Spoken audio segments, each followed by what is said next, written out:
le prochain intervenant est Marc Déron. Marc Déron est actuellement entre l'Institut Pasteur et Marseille, comme c'est écrit ici. Il est donc également docteur en médecine et docteur en biologie humaine. Mais il est aussi titulaire d'un master en philosophie des sciences. Donc c'était l'homme qu'il nous fallait aujourd'hui, un des hommes qu'il nous fallait aujourd'hui. Et donc il a choisi un titre qui va tous nous... Enfin, qui nous interroge tous. Pourquoi des anticorps? Voilà. Donc c'est évidemment très finaliste, mais on va être rassuré très vite. Merci Françoise, merci. Je suis très sensible au fait que je sois invité à nouveau à parler à des enseignants de biologie, de sciences de la vie et de la Terre. J'en profite pour rappeler, puisque Anne, parlant après la présidente de la SFI, ça me fait vraiment plaisir de rappeler un vieux souvenir. Lorsque j'étais moi-même secrétaire de la Société française d'immunologie, nous avions organisé une journée de formation en immunologie pour les professeurs de biologie de l'enseignement secondaire. Et ça avait été un moment extrêmement riche, extrêmement fort, extrêmement intéressant. On avait fait venir pratiquement 80-90 professeurs de biologie pendant un week-end de la Pentecôte, pendant leurs vacances. Ils étaient venus avec leurs sous, ils étaient venus, on avait fait ça dans un centre de vacances à l'île d'Oléron, et pendant 3 jours, nous avions tous bossé ensemble, et je vous assure que les profs, ils avaient bossé, on avait de la biblio à faire, et des présentations d'articles, ils avaient bossé comme des malades, et je crois que tout le monde avait été super content de cette chose-là. Donc je crois fondamental, je crois vraiment que la science accède à l'existence quand elle sort des laboratoires. Et pour sortir de laboratoire, c'est difficile, et je crois que vous, les enseignants, vous avez un rôle absolument majeur à jouer. De la même façon que un livre a besoin d'être lu, ben la science, elle a besoin d'être vécue et d'être partagée. Je crois que vraiment, ce travail est essentiel. Voilà pourquoi je me fais vraiment plaisir d'être ici. Alors, la deuxième chose, c'est, oui, un titre extrêmement finaliste. Alors, il se trouve qu'effectivement, comme François l'a fait remarquer, je suis un très vieux chercheur en immunologie, tellement vieux d'ailleurs que l'INSERM a décidé que j'étais trop vieux pour continuer à faire de la recherche. Et je suis aussi un très jeune étudiant, puisque donc je viens de soutenir mon mémoire de M2 en philosophie des sciences. C'est parmi les membres du jury. D'ailleurs, mon directeur de thèse, mon co-directeur de thèse était Thomas Pradeux. Donc c'est ce qui m'a amené à finalement oser utiliser un titre absolument, totalement scientifiquement inacceptable et totalement, comment est-ce qu'on dit, politiquement incorrect, voilà, scientifiquement incorrect. Pourquoi? Moi, j'ai passé ma vie à dire aux étudiants, vous savez, les questions qui commencent par pourquoi, j'ai qu'une seule réponse, c'est Dieu seul le sait, il n'est pas bavard. Les seules questions auxquelles nous autres scientifiques pouvons répondre commencent par comment, mais les philosophes m'ont dit, mais non, si, on peut poser des questions comment grâce à Darwin. Donc, avec des questions qui commencent par pourquoi, parce que si nous avons telle ou telle chose, eh bien entendu, c'est parce que ça a été sélectionné. Alors, en même temps, j'ai bien conscience aussi de toute l'importance et de la difficulté qu'il y a à traîner cette finalité qu'il y a partout en biologie et qu'il y a partout en immunologie. Mais je crois quand même que ça vaut la peine de s'interroger sur ce genre de questions, et peut-être qu'on peut transformer un peu les questions. Je crois que finalement, transformer plutôt le pourquoi des anticorps en pourquoi des anticorps, ce qui est une autre façon de poser la question comment. Mais c'est intéressant parce que lorsqu'on aura répondu à cette question-là, on se rendra compte que ceci ne permet pas de répondre à la première question. Parce que précisément, ce que font les anticorps, c'est extrêmement compliqué de comprendre pourquoi ils ont été sélectionnés dans l'évolution. Et je voudrais peut-être, à un autre moment, j'en sais rien, ce n'est pas le plan de mon cours, mais m'interroger sur pourquoi parle-t-on d'anticorps? Qu'est-ce que ça veut dire, anticorps? Et je voudrais vous montrer que ça ne veut rien dire. Et qu'en réalité, là où c'est intéressant, ça devient intéressant quand on s'intéresse aux autres choses. Alors, je vais commencer un peu par le passé. Le passé parce que je trouve que c'est intéressant. 1880, première vaccination faite exprès pour. Je veux dire, on n'est pas dans du génère où on a observé des choses et on a essayé de les reproduire, d'en tirer des connaissances. On fabrique la première vaccination. Avant, l'immunité était un privilège, le privilège des survivants. Après 1880, l'immunité devient la chose du monde la mieux partagée. Nous allons avoir, à la suite de tout cela, nous allons avoir un système immunitaire. 1880, donc il y a ça, et puis assez peu de temps après, 1888, un certain Charles Richet démontre que si on prend le sérum des animaux qui ont été immunisés, on peut transférer la protection à un animal neuf qui n'a jamais vu l'antigène. C'est bien entendu la base de ce qui va devenir la sérothérapie. En 1901, le tout premier prix Nobel jamais attribué est attribué en médecine et physiologie à Emil von Behring pour la sérothérapie, en particulier de la diphtérie. Et vous remarquerez que c'est quand même trop beau, je n'ai pas pu m'empêcher de dire « For his work on serum therapy, especially its application against diphtheria by which he has opened a new road in the domain of medical science and thereby placed in the hands of the physicians a victorious weapon against illness and death. » Excusez-moi du peu, c'est quand même pas rien. Très bien. Success story absolument formidable, effectivement. C'est intéressant parce que exactement la même année, pendant l'été 1901, le même Charles Richet, dont on a déjà parlé, est avec son élève Paul Portier sur le yacht du prince Albert Ier de Monaco et découvre l'anaphylaxie. Qu'est-ce que c'est que l'anaphylaxie? L'anaphylaxie, c'est précisément ce qu'on ne comprend pas. L'anaphylaxie, c'est le contraire de la prophylaxie pasteurienne. Et Portier et Richet sont tellement embêtés d'ailleurs qu'ils appellent ça anaphylaxie, mais je pense qu'aujourd'hui, beaucoup de chercheurs auraient peut-être glissé ces résultats sous la carpette et ont dit on a foiré notre expérience. Non, eux, ils vont revenir, ils vont réutiliser une autre toxine, ils vont recommencer, ils vont persister, ils vont signer et ils vont dire eh bien, nous avons découvert le contraire de la prophylaxie. C'est très embarrassant parce que le Pasteur a une renommée absolument planétaire extraordinaire. Et eux, ils disent, vous savez, ce que nous a dit Pasteur, on immunise, ça protège, on fait les mêmes choses et ça tue. C'est quand même très embarrassant. C'est intéressant aussi parce que 5 ans plus tard, le même Charles Richet montre qu'on peut prendre le sérum des animaux qui ont été soumis à un traitement qui va donner l'anaphylaxie et qu'on peut transférer ça par du sérum. Et en 1913, le même Charles Richet reçoit à son tour le prix Nobel. Et je trouve ça extraordinaire parce que vous avez vu l'emphase du « for his work on the ». Pourquoi est-ce qu'il a reçu le prix Nobel, Charles Richet? Je m'interroge toujours sur cette question parce que c'est écrit comme ça « for his work on anaphylaxis ». En réalité, je pense que personne n'a compris à ce moment-là. Et je m'interroge toujours, mais comment on a pu donner le prix Nobel à ce mec pour avoir trouvé un truc aussi embarrassant? Et je trouve malgré tout extrêmement intéressant quand même qu'à quelques années, à 20 ans d'intervalle ou presque, le même bonhomme qui démontre que du sérum d'un animal immunisé protège, il montre que le sérum d'un animal immunisé tue. Et depuis ce moment-là, je pense qu'on est en train de naviguer dans cette espèce d'incompréhension. Comment la même chose peut être tuée, peut protéger et tuer en même temps. Alors les anticorps, je ne vous ferai pas l'injure de vous rappeler la tête que ça a, mais les anticorps, c'est quand même, au moins quantitativement, en poids. C'est les molécules effectrices de la réponse immunitaire adaptative les plus importantes. 10 mg par millilitre de sang, 10 grammes par litre, c'est beaucoup de viande. C'est énorme en quantité. Et les anticorps, eh bien les anticorps c'est formidable parce que c'est pour le meilleur évidemment, ça protège contre les infections, ne l'oubliez pas, c'est ce qui permet à tous les vaccins qui marchent de marcher. À part le BCG qui marche comme il marche, il n'y a pas un seul vaccin qui marche qui ne dépende pas d'anticorps. C'est de plus en plus utilisé pour faire de l'immunothérapie passive. Et c'est d'autres success stories qui sont en train de se développer un partout. Mais en même temps, les anticorps, c'est aussi ce qui est responsable des allergies, ce qui fait toutes sortes de maladies auto-immunes, ce qui est responsable de la maladie hémolytique du nouveau-né, ce qui est responsable d'inflammation en permanence. Alors, qu'est-ce que c'est que ces molécules? Qu'est-ce que c'est que ces anticorps? On sait bien entendu que c'est le produit de cet extraordinaire processus de réarrangement génétique somatique qui va faire que, à partir de quelques centaines de gènes variables, VDJ, qui vont se regrouper pour fabriquer un segment de gènes réarrangés VDJ qui va déterminer une spécificité contre cet allergène ou contre cette bactérie, par exemple, qui va dicter la spécificité de la cellule et donc des anticorps qui en dériveront en déterminant la structure des régions variables, eh bien, c'est absolument formidable et tout le monde est super content lorsque tout ceci a été décrit dans les années 80, ça a été formidable. La chose extraordinaire, c'est que quand on a compris ça, on est super content, mais on n'a rien compris encore.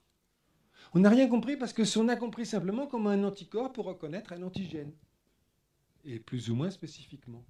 Mais la reconnaissance d'un antigène par un anticorps, ça n'a jamais rien fait à un antigène. Ça a juste fait un complexe humain. Et là, qu'un anticorps qui se colle sur une bactérie, ça fait pas grand-chose, ça n'empêche pas la bactérie de continuer de gigoter. Pour que l'anticorps fasse quelque chose à un antigène, eh bien, il va falloir que l'autre partie de l'anticorps, la partie qui est constituée par les régions constantes des immunoglobulines, interviennent. En effet, pendant longtemps, quand je faisais des cours sur les anticorps, je disais, il y a une exception, plus exactement, il y a deux exceptions. C'est quand les anticorps neutralisent les virus, c'est le pouvoir neutralisant des virus, et aussi quand ils neutralisent des toxines. Eh bien, deux papiers très récents ont démontré que s'il n'y a pas la partie FC ici, ce sont des courbes de survie, il n'y a plus aucune protection par l'anticorps pour neutraliser des virus. De la même façon ici, c'est des courbes de survie aussi, regardez, c'est lorsqu'on neutralise une toxine qui est la toxine du charbon, la toxine de l'anthrax dont on a déjà parlé tout à l'heure. Donc sans partie FC, les anticorps ne font rien, ou pratiquement rien. Alors qu'est-ce que c'est que la partie FC ? Bien, la partie FC, vous savez aussi que c'est le sujet, c'est l'objet d'un deuxième réarrangement génétique somatique, qui est cette fameuse commutation isotypique dont on a parlé tout à l'heure, qui fait que ce segment VDJ réarrangé qui est ici, qui détermine la spécificité, qui se trouve ici en 5' du gène constant des immunoglobulines des IgM et qui va faire des IgM, va se trouver transloqué par un processus de boucle comme ça, juste en 5' d'un autre des autres gènes qui codent pour les régions constantes ici. Ici, c'est C epsilon qui code pour les IgE. Et bien, ceci va faire un gène réarrangé pour des IgE et donc des transcrits d'IgE. Et on va fabriquer les anticorps. De telle sorte que ce même anticorps qui a cette spécificité déterminée pour cet allergène ou pour cet antigène-là va être en fait fabriqué sous forme de toute une panoplie d'anticorps qui vont tous avoir la même structure de reconnaissance avec la même spécificité et toutes sortes de portions FC différentes. Et ces portions FC différentes, c'est très important parce que c'est effectivement elles qui vont faire quelque chose en se couplant à des choses qui, elles, les choses en question, font, savent faire. Et ces choses, il y en a deux sortes. Des molécules, j'ai représenté ici le premier composant du C1Q de la cascade du complément, et des cellules. Et c'est de cela dont je vais parler aujourd'hui. Donc je voudrais résumer cette slide-là, que je crois c'est l'essentiel de tout ce que je voudrais raconter, de cette façon extrêmement simple. Un anticorps ne sait rien faire que se coller à des choses. Et il se colle par les deux bouts. Il se colle à l'antigène d'un côté, il se colle à des systèmes d'effecteurs par l'autre côté, par la partie FC. Et sans cette double interaction, ceci n'a aucun effet. Je voudrais réinsister, enfoncer le clou, si je peux me permettre, en utilisant cette analogie. J'utiliserai peu d'analogies, peu de métaphores. Mais un anticorps, c'est ça. C'est-à-dire, c'est quelque chose qui va être capable de reconnaître des antigènes. Cette chose-là va pouvoir aller visser cette vis-là beaucoup mieux que celle-ci, beaucoup mieux encore que celle-là. Mais vous avez déjà essayé d'enfoncer une vis avec ça ? Vous avez déjà essayé de tourner le truc, là ? Non.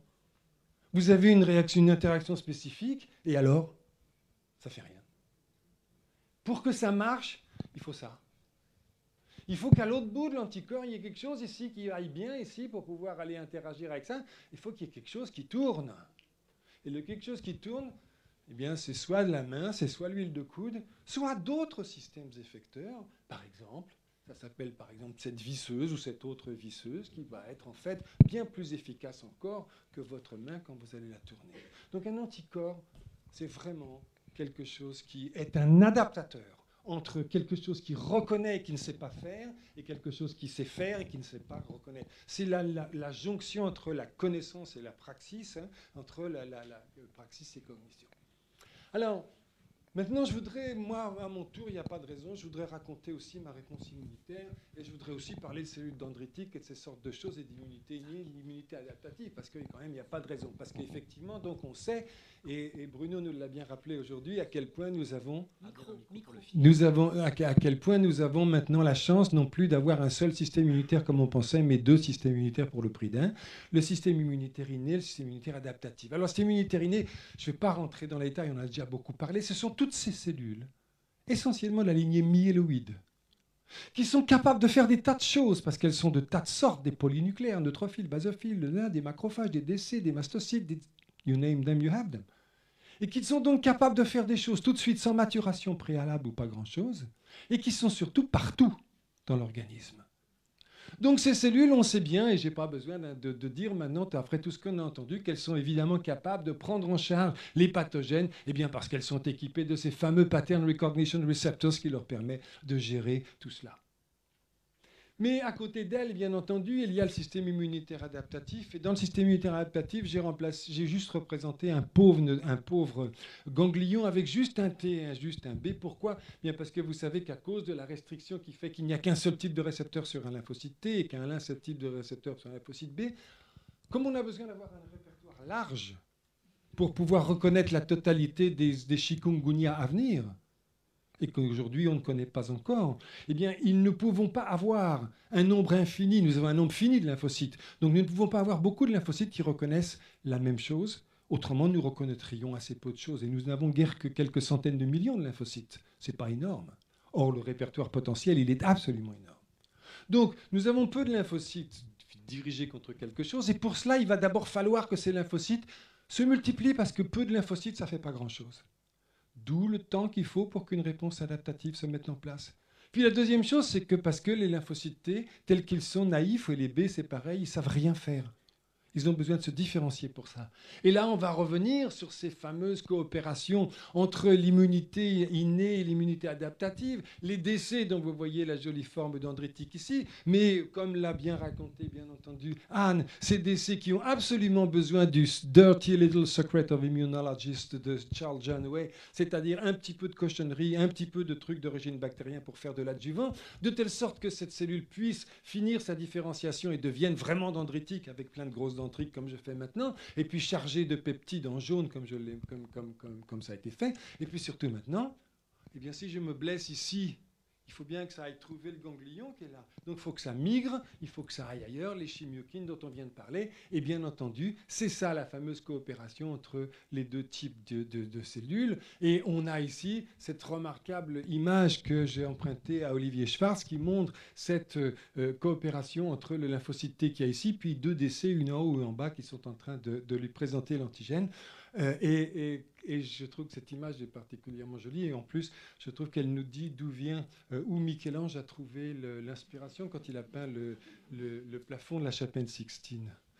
Donc, quand le décès a touché le lymphocyte T et a donné la vie au lymphocyte T ici, eh bien, le lymphocyte T est content, il a reçu les bons signaux, il prolifère. Et puis, il va collaborer avec les lymphocytes B qui vont eux-mêmes se charger d'antigènes, interagir avec les T, recevoir les bons signaux, proliférer à leur tour. Résultat de tout cela, mon ganglion ici est devenu tout gros.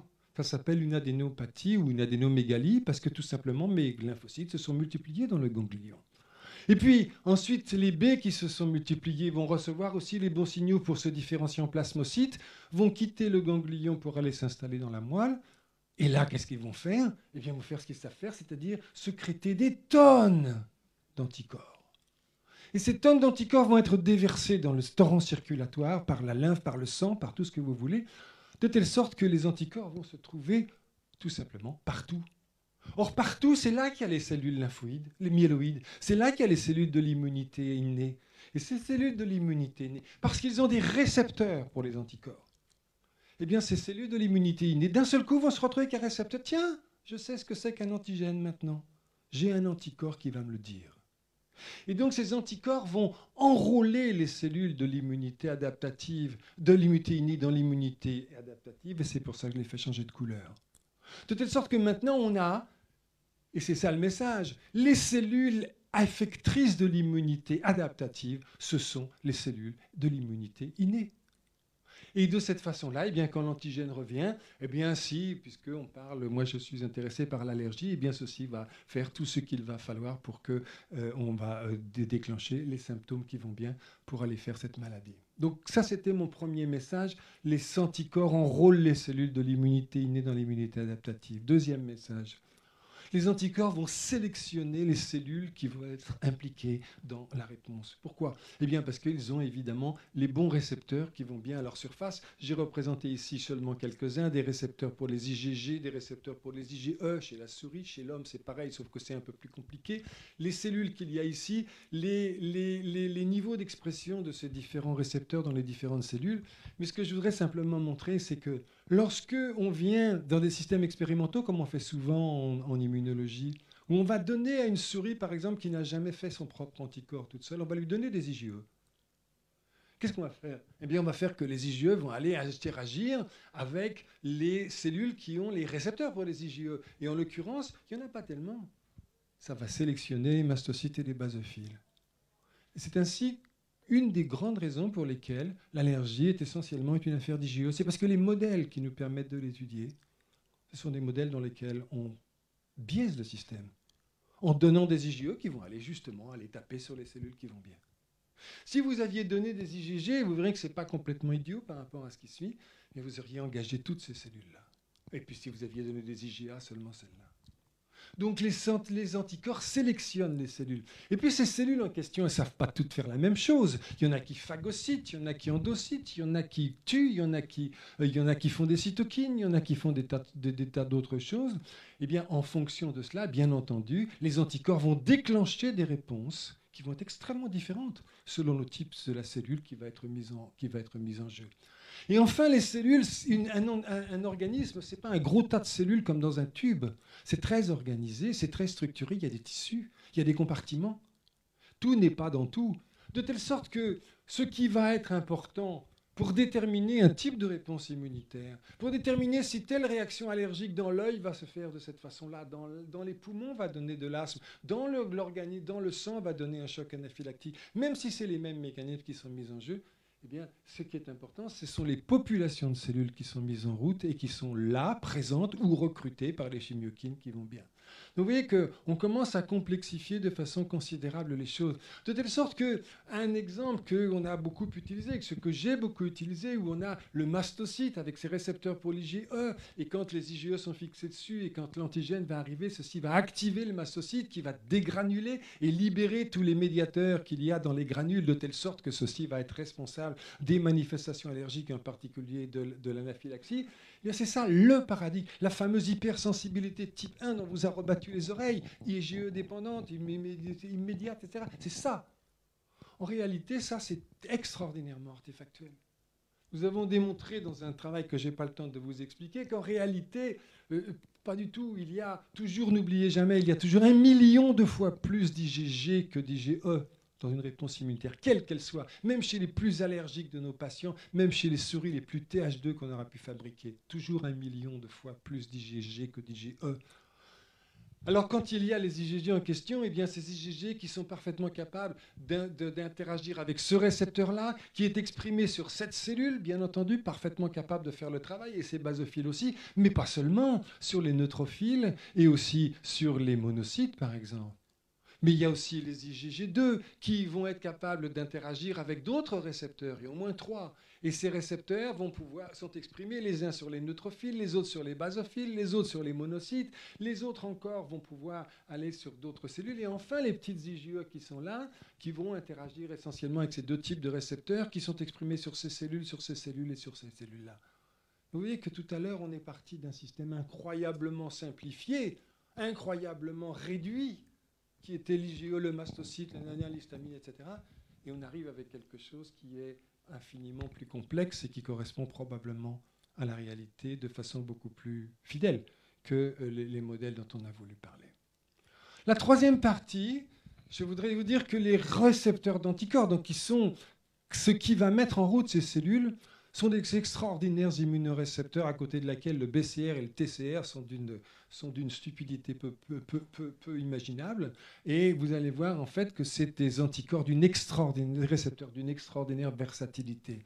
En effet, les récepteurs pour les anticorps, eh bien, c'est les récepteurs du troisième type, les immunorécepteurs du troisième type qui vont parfaitement reconnaître l'antigène, simplement de façon différente. Vous savez très bien que le TCR reconnaît l'association peptide-CMH sur les APC, sur les cellules présentatrices d'antigènes. C'est une forme de représentation d'antigène, de reconnaissance de l'antigène, les peptides associés au CMH. Alors que le BCR va reconnaître l'antigène natif, bien que reconnaissent les récepteurs pour la portion FC. Les anticorps ne reconnaissent pas l'antigène, vous allez me dire. Mais si, quand même, parce qu'ils reconnaissent les complexes humains. C'est-à-dire la troisième forme sous laquelle un antigène peut être perçu par le système immunitaire de 3 façons différentes, un peu comme nous avons plusieurs sens, et que c'est l'intégration de ce que nous donnent nos informations, donnent nos yeux, notre odorat, notre toucher, qui nous permet d'intégrer une image quelque part. Eh bien, les 3 immunorécepteurs vont fonctionner là. Simplement, les récepteurs pour la portion des anticorps ne sont pas finis. Ils sont incroyablement en morceaux, ce qui va donner une combinatoire formidable. D'abord, il y a les récepteurs les plus simples, ceux qui sont faits comme ça, 2 domaines extracellulaires, un domaine transmembranaire et puis ici un petit domaine intracytoplasmique. Il y a la grande majorité qui sont faits exactement pareil, sauf qu'ils sont associés avec un homodimère de 2 chaînes identiques, donc, qui sont partagés par tous ces récepteurs-là. Et puis il y a la troisième forme qui est encore la même chose que celui-là, sauf qu'en plus, il y a cette autre sous-unité avec 4 segments transmembranaires ici. Donc c'est construit sur un modèle avec des variations et avec une complexification supplémentaire, mais ces récepteurs ne sont pas fonctionnels parce que rien ne leur dit quelle doit être ni leur spécificité, ni comment ils sont capables de faire des signaux. Alors, qu'est-ce qui va donner la spécificité à ces récepteurs? C'est bien entendu les anticorps qui vont venir se fixer dessus. Et les anticorps vont venir se fixer dessus selon 2 grands modes que je n'ai pas le temps de détailler, des récepteurs de forte affinité qui fixent les anticorps tout seuls, de telle sorte que l'antigène peut venir après, ou au contraire des récepteurs de faible affinité qui ne sont pas capables, mais qui sont parfaitement capables de fixer des complexes humains qui ont simplement plusieurs anticorps accrochés dessus. Peu importe, on a maintenant des récepteurs qui ont une spécificité et qui vont être capables de répondre spécifiquement à l'antigène. Alors, ce sont des building blocks, mais c'est assez amusant parce que si on compare le BCR, dont la spécificité est le résultat donc, de cette association entre des segments de gènes variables qui vont venir déterminer la spécificité, et on va voir toutes sortes de populations, une lymphocyte B 1, 2, 3, 4, 5, avec des BCR 1, 2, 3, 4, 5, qui vont fabriquer des plasmocytes qui vont sécréter des anticorps 1, 2, 3, 4, 5, de spécificités différentes. Et puis, ce qui est intéressant, c'est que les récepteurs FC, ils vont pouvoir fixer n'importe quel anticorps. La spécificité de l'antigène n'influe en aucun cas sur l'affinité du récepteur pour son anticorps. De telle sorte que les récepteurs FC peuvent adopter absolument n'importe quelle spécificité du répertoire des lymphocytes B. L'autre chose rigolote, finalement, c'est que si on compare les deux choses, on se rend compte qu'on a 2 images pratiquement en miroir. On a ici à gauche les spécificités des BCR qui sont en fait qui sont sélectionnées a priori avant toute rencontre de l'antigène, pas à partir d'une combinatoire potentielle, un répertoire potentiel de combinatoire de segments de gènes, d'une diversité de gènes, alors qu'en ce qui concerne les récepteurs, la spécificité est déterminée a posteriori, une fois que les anticorps ont été fabriqués, à partir de la diversité réelle des protéines qui auront été fabriquées ici et là dans la réponse immunitaire. Et puis le dernier point que je voudrais mettre en place ici aussi, c'est que contrairement à ce lymphocyte B qui voit qu'une seule chose du monde, ça parce qu'il y a ici un certain nombre de récepteurs et qu'encore une fois, les anticorps, il y en a de tas de sortes qui sont fabriqués en même temps. Sur une même cellule, on peut théoriquement avoir pratiquement la totalité du répertoire sur une seule cellule, sur chaque cellule. Donc une cellule individuelle, elle va être capable de répondre à la totalité des antigènes qui auront été, contre lesquels une réponse immunitaire a été placée. Je continue. Ces building blocks que sont les récepteurs pour la portion FC des anticorps, eh bien, là encore, il va y avoir une dissociation des choses qui va permettre un autre niveau de combinatoire qui va faire qu'on va introduire maintenant des variabilités au niveau de la signalisation. Ici, c'est le modèle de récepteur simple, le récepteur de facteurs de croissance, comme le récepteur d'insuline, le récepteur de GE, de ce que vous voulez, qui est un récepteur qui est en même temps une enzyme, qui est une tyrosine kinase. Le domaine intracytoplasmique de ce récepteur est une enzyme, est une kinase qui va déclencher des signaux intracellulaires. Et lorsque le ligand arrive, eh bien, ceci va déclencher des signaux intracellulaires. Voilà le récepteur le plus simple qui existe. Le BCR, le TCR, c'est pareil, sauf que ici, en réalité, on a une dissociation entre la kinase et le système de reconnaissance, la kinase n'étant recrutée que lorsque le système de reconnaissance a fonctionné. C'est-à-dire qu'ici, l'enzyme qui va déclencher le signal va être arrivée pour se coller au récepteur en même temps que le récepteur a reconnu son ligand, a reconnu l'antigène. Eh bien, le récepteur pour les anticorps, c'est pareil avec un cran de plus, parce qu'on a ici le récepteur, un module de reconnaissance, mais pas de reconnaissance de l'antigène, un module qui va se découpler avec maintenant le module de reconnaissance de l'antigène qui est l'anticorps, qui va venir se coller là. Et là, on va retomber dans la même situation qu'ici, c'est-à-dire que lorsque le ligand va arriver, eh bien, le système de signalisation va fonctionner. Voilà la complexification du système. Alors, si on regarde comment ça marche avec un vrai récepteur, le récepteur pour les IgE qui est sur les mastocytes et les basophiles, qui est responsable des réactions allergiques au départ. On a ce récepteur qui est fait de cette façon-là, et puis on a l'IgE qui s'est collé dessus de façon extrêmement forte, parce que c'est un récepteur de forte affinité. Ceci ne déclenche aucun signal.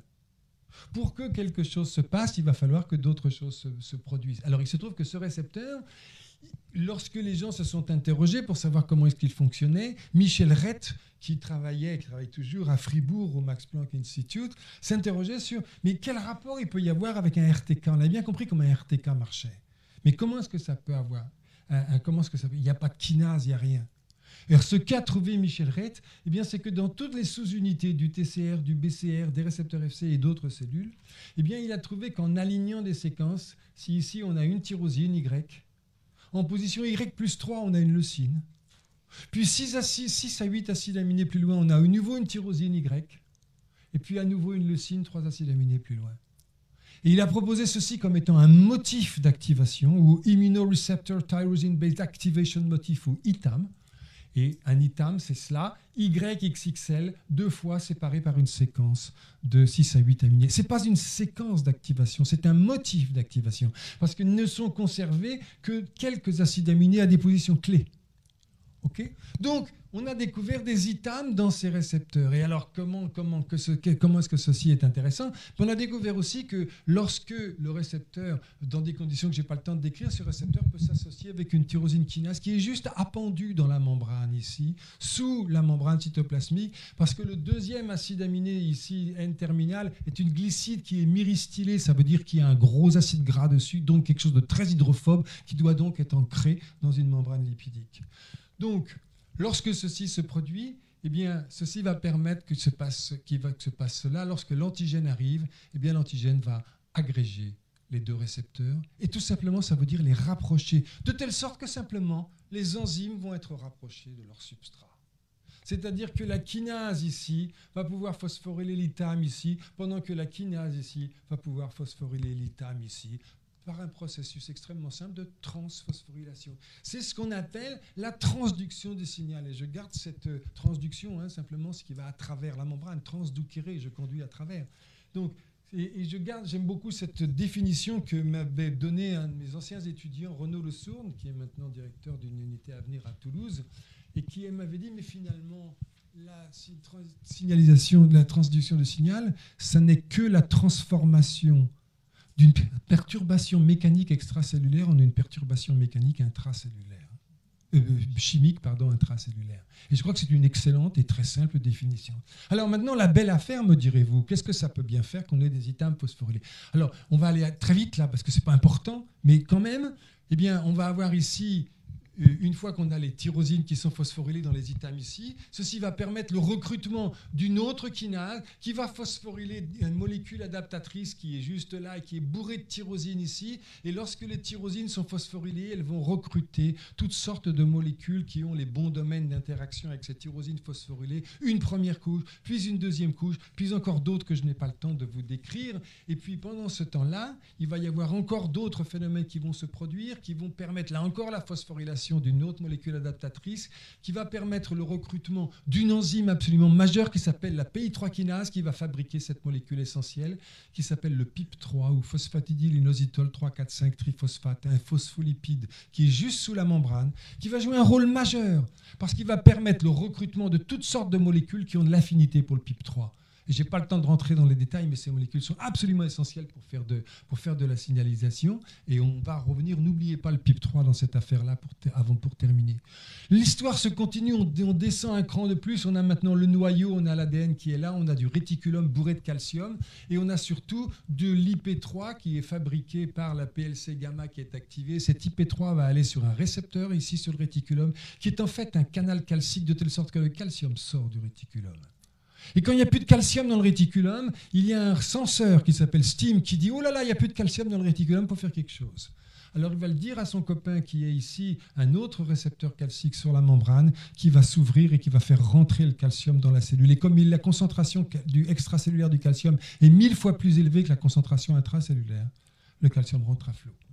Alors le résultat de tout cela, je n'ai pas le temps d'aller dans les détails, c'est ce qui va permettre à un facteur de transcription qui s'appelle NFAT de venir se coller sur le promoteur de gènes de cytokines, pendant que d'autres voies d'activation sont mises en route ici, qui vont être une cascade de phosphorylation, qui vont là encore aboutir à la phosphorylation de facteurs de transcription, qui vont pouvoir aller interagir avec les facteurs de transcription qu'il y a là et déclencher la synthèse des gènes, la néotranscription des gènes de cytokines. Troisième partie, dernière partie de ces trucs de building block. En réalité, dans la vraie vie, la composition de ces superstructures dépend des récepteurs qu'il y a à la surface, mais il y a plus qu'un type de récepteur à la surface. Il dépend des anticorps qu'il y a autour, il dépend des antigènes qu'il y a dans les tissus, il dépend de tous ces facteurs, de la spécificité des anticorps et des antigènes, de telle sorte qu'en réalité, cette situation idéale dans laquelle on agrège seulement, on homo-agrège de récepteurs identiques est totalement fausse, parce que dans la vraie vie, il y a d'autres récepteurs qui sont engagés. Et si on prend celui-ci qui est co-exprimé sur les mastocytes à côté de celui-là, et si au lieu de prendre un antigène tout nu, si on prend un complexe humain qui a toutes les chances d'arriver dans cette façon-là, vous voyez que la réponse qui est déclenchée ici est infiniment moindre que la réponse qui est déclenchée lorsqu'on n'a que l'autre type de récepteur. La raison est très simple, c'est que dans la queue de ce récepteur-là, il y a un motif qu'on a pu identifier, et que ce motif, il est constitué par une tyrosine, suivi en position Y+3 par une leucine et précédé par un acide aminé hydrophobe qui a été très rapidement appelé Immunoreceptor Tyrosine Base Inhibition Motif, ou ITIM. De telle sorte que qu'est-ce qui se passe? Lorsque les deux récepteurs sont co-engagés, la même kinase qui phosphoryle les itames et qui va lancer toutes les réponses que je résumais ici, eh bien la même kinase va aussi phosphoryler l'ITIM des récepteurs ici, du récepteur inhibiteur qui est là. Et ceci est absolument nécessaire, cette coligation est absolument nécessaire parce que le récepteur inhibiteur n'a pas de kinase. Il est obligé d'emprunter la kinase au récepteur activateur qu'il va inhiber. Et lorsqu'il fait ça, eh bien, ici, on a une phosphorylation de ce récepteur qui va aboutir au recrutement par ce récepteur inhibiteur d'une grosse molécule qui s'appelle CHIP. Qu'est-ce que c'est que CHIP? Eh bien, CHIP, c'est une molécule qui a ici un système qui lui permet d'être recruté et puis qui est une enzyme. Et cette enzyme, c'est une phosphatase. Et cette phosphatase, qu'est-ce qu'elle sait faire? Eh bien, lorsque cette phosphatase est amenée à proximité de la membrane, là où il y a du PIP3, et c'est justement ça qui va se passer lorsque ça va être recruté par le récepteur inhibiteur, eh bien, cette phosphatase, elle va tout simplement hydrolyser le PIP3 en enlevant ici le phosphate en position 5, ici, pour fabriquer du PI3,4P2. Et lorsqu'il n'y a plus de PIP3, eh bien, les molécules qui ont été recrutées ne sont plus recrutées, de telle sorte que la signalisation s'arrête. Alors, ceci ne s'arrête pas là, parce que c'est encore plus compliqué, parce que la suite, mais peu importe, il se trouve que cette molécule-là va à son tour lancer toute une autre voie qui va aboutir à l'extinction de la réponse. Et le fait que CHIP est réellement responsable de l'inhibition, regardez si on fait la même chose dans des mastocytes de souris sauvages qui ont CHIP. Voilà l'inhibition qu'on observe lorsqu'on co-agrège les récepteurs. S'il n'y a pas CHIP dans la souris knockout, il n'y a plus aucune de cette inhibition. Donc CHIP est réellement responsable de tout cela. De telle sorte qu'on arrive maintenant à cette situation extrêmement simple que activer des cellules, en réalité, c'est ça. Activer des cellules, c'est pas avoir un interrupteur on-off. Activer des cellules, ça veut dire, tout simplement, ça veut dire déséquilibrer pendant un instant un équilibre qui existe entre des phosphatases et des kinases, et en amenant ensemble les kinases et les phosphatases dans le même signalosome, eh bien, on va aboutir à donc, déplacer cet équilibre entre de l'activation et de l'inhibition. Et au fond, c'est d'une extraordinaire trivialité. Vous savez très bien que si je peux fléchir mon doigt ici, c'est sans doute parce que j'ai un fléchisseur. Mais si je peux faire ce mouvement avec cette précision, si je peux jouer la sonate au clair de lune, c'est pas parce que j'ai un fléchisseur, parce que j'ai un extenseur aussi, qui m'empêche de fléchir comme un malade et qui me permet d'adapter mon mouvement. De telle sorte que maintenant, et c'est là que je voudrais conclure, comment est-ce que ceci se traduit finalement dans la vraie vie? Eh bien, voilà ici une situation où on va injecter à une souris les mêmes complexes antigènes-anticorps, des IgG1, une seule chose, on a simplifié à l'extrême. Et on va regarder ce qui se passe lorsque les récepteurs activateurs et inhibiteurs sont co-engagés par ces IMA complexes chez la souris. Alors on va pouvoir mesurer une chose qui est la chute de température qui est associée à un choc anaphylactique. Et vous voyez qu'en 20 minutes, la souris elle a perdu environ entre 2 et 3 degrés de température ici. Si on fait la même expérience dans une souris où on a rendu knockout, on a cassé le gène activateur, le gène qui avait les itames, il n'y a plus de réponse. Ça paraît assez logique. Mais si maintenant on fait la même chose chez une souris dans laquelle on a cassé le gène régulateur, le gène inhibiteur, regardez à quel point La réponse est incroyablement énorme, est incroyablement. Et 9 degrés de température, c'est miraculeux que les souris ne soient pas mortes dans cette expérience-là. Qu'est-ce que ça veut dire? Ça veut dire que les mêmes anticorps, à la fois, tuent et empêchent d'être tués, protègent en même temps, parce que ici, par le récepteur inhibiteur, ça protège contre le choc anaphylactique. Donc les mêmes anticorps, je reviens à ce que j'ai dit au tout début, les mêmes anticorps sont à la fois protecteurs et pathogènes. Même chose, un modèle de maladie auto-immune qui est la polyarthrite rhumatoïde, c'est l'arthrite au collagène. On immunise des souris contre le collagène, on induit une maladie qui est ici, ici c'est la fréquence, ici c'est la sévérité, peu importe. En noir, ce sont des souris sauvages. En blanc, ce sont des souris qui n'ont plus de récepteurs activateurs. Les anticorps ne font plus rien. Je vous ai dit tout à l'heure que les anticorps à soi seul, ça ne fait rien. Là, il n'y a plus de récepteurs, ça ne fait plus rien. Même chose, sauf que ici, on a en noir toujours les souris qui sont les souris sauvages. Et puis en blanc, cette fois-ci, on a les souris qui n'ont plus de récepteurs inhibiteurs. La réponse est infiniment plus grave. La maladie est infiniment plus grave. L'inverse, l'immunothérapie anti-cancer par anticorps, celle qui est particulièrement à la mode aujourd'hui, où on a ici les cellules cytotoxiques qui sont là, avec des anticorps qui vont reconnaître la cellule tumorale, et puis à la fin, la cellule tumorale est morte pendant que les cellules cytotoxiques vont très bien. Eh bien, si on fait cette expérience-là dans un modèle de mélanome, on a ici une souris qui a reçu par voie intraveineuse 15 jours auparavant des cellules de mélanome, de telle sorte qu'elle a des poumons qui sont bourrés de métastases. C'est ce que vous voyez ici, ce qui est noir, ce sont les métastases sur les poumons de la souris.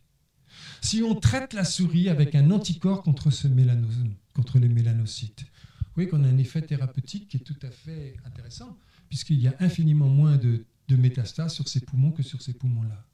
Si on fait la même expérience dans une souris qui n'a plus de récepteurs activateurs, des récepteurs AITA, eh bien vous voyez que la maladie est exactement la même, sauf que l'anticorps maintenant n'a plus aucun effet thérapeutique. Rappelez-vous, c'était le récepteur tout à l'heure qui était responsable des maladies auto-immunes et de l'allergie. Là, c'est le récepteur qui permet le traitement du mélanome.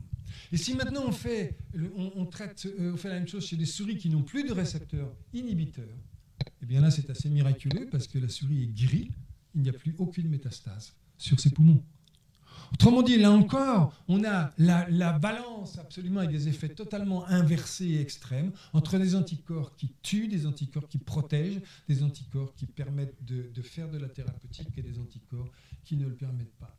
Et le dernier point que je voulais souligner, là encore, de l'internalisation de la phagocytose, dont on sait que c'est quelque chose de tout à fait important pour protéger contre un certain nombre de pathogènes. C'est un travail qu'on a fait récemment ici, qui montre que dans des vaccins anti-coronavirus, en particulier contre le SRAS, eh bien, les anticorps anti-spike, c'est une molécule qui quand il est dirigé, l'anticorps dirigé contre là, vont pouvoir neutraliser le pouvoir infectieux des virus. Eh bien, ça neutralise l'infection des virus dans les cellules épithéliales. En même temps, ça permet l'infection des macrophages dans les mêmes cellules. Autrement dit, le vaccin ici va à la fois empêcher l'infection respiratoire, l'infection épithéliale, mais va permettre l'infection de cellules myéloïdes qui auparavant n'étaient pas touchées.